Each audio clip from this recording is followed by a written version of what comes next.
बांग्लादेश में तख्ता पलट के बाद लगातार हिंदुओं पर हमले हो रहे हैं। बांग्लादेश में अल्पसंख्यकों के खिलाफ हो रहे इन हमलों की पूरी दुनिया में चर्चा है।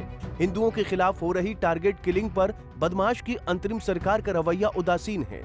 बांग्लादेश में जिस तरह अल्पसंख्यकों को टारगेट किया जा रहा है, इसे एथनिक क्लींजिंग के तौर पर देखा जा रहा है। लेकिन अब भारत के विदेश मंत्रालय ने इसको लेकर अपने आंकड़े रखे हैं। दरअसल बांग्लादेश और पाकिस्तान में हिंदुओं के खिलाफ हो रही हिंसा पर भारत सरकार ने संसद में आंकड़े पेश किए हैं। इस मामले पर विदेश मामलों के मंत्री कीर्ति वर्धन सिंह ने संसद में आंकड़े पेश किए हैं। विदेश मंत्रालय के मंत्री का बयान।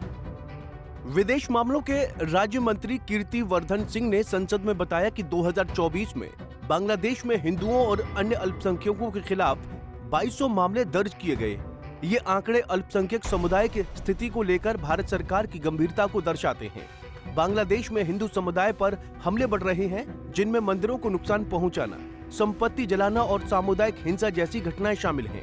सिंह ने बताया कि भारतीय दूतावास इन घटनाओं पर लगातार नजर बनाए हुए है और बांग्लादेश सरकार से इन पर कार्रवाई की मांग की गई है। पाकिस्तान में भी हिंदुओं, सिखों और ईसाई और अन्य अल्पसंख्यकों पर धार्मिक मामले जारी हैं। 2024 में वहां 112 ऐसी घटनाएं सामने आईं। इनमें जबरन धर्मांतरण, मंदिर तोड़ने और महिलाओं के खिलाफ अपराध शामिल हैं। भारत ने अंतर्राष्ट्रीय मंचों पर इन मुद्दों को उठाने के साथ साथ संबंधित देशों से अल्पसंख्यकों की सुरक्षा सुनिश्चित करने की मांग की है। सिंह ने कहा कि सरकार ने ढाका के तांती बाजार में पूजा मंडप पर हमले और दुर्गा पूजा के दौरान सतखीरा में जेशोरेश्वरी काली मंदिर में चोरी की घटना को लेकर अपनी गंभीर चिंता व्यक्त की है।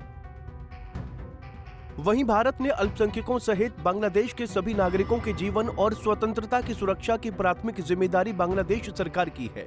भारत सरकार ने बांग्लादेश में हिंदुओं और अन्य अल्पसंख्यकों तथा उनके घरों, व्यवसायों और मंदिरों पर हमलों के लिए बांग्लादेश सरकार के खिलाफ अपनी बात कही है।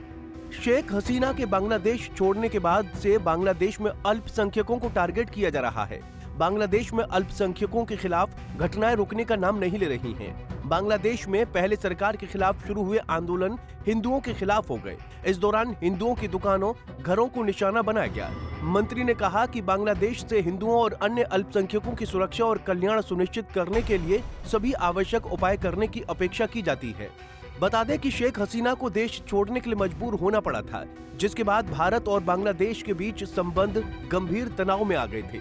हसीना के भारत में शरण लेने के कुछ दिनों बाद ही नोबेल शांति पुरस्कार विजेता मोहम्मद यूनिस ने बांग्लादेश की सत्ता संभाली। हाल के हफ्तों में हिंदुओं पर हमलों और इस्कॉन के हिंदू संत चिन्मय कृष्ण दास की गिरफ्तारी के कारण दोनों देशों के संबंध और भी खराब हो गए।